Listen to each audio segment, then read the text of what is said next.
The Hanford community is mourning the sudden loss of one of their own the night before Christmas.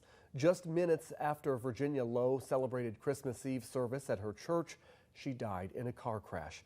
Kate Nemmerich also brings us this story after speaking with Lowe's church family about the hole her death will leave. For those who love Virginia Lowe, the weight of her loss is overwhelming.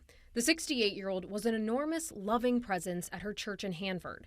You didn't have to know Virginia to be loved by her, and so those who were known really well by her, it feels like family was lost. She was deeply involved in the community and had spent the days leading up to Christmas worshiping and preparing for the holiday, and most importantly, spending time with those she thought of as family. Just minutes after leaving church, she, for an unknown reason, pulled into a driveway off Hanford-Armona Road near 16th Avenue.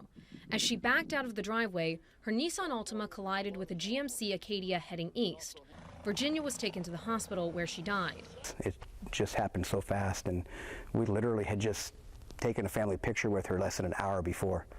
And in fact, it was on her phone, and I told Virginia, hey, text it to me when you get home, and she never made it home. And so I'm hoping to get that picture. I'm working on that. The drivers and passengers in the GMC were also taken to the hospital with injuries. Although Virginia didn't have children of her own, she became a surrogate grandmother to teens at her church.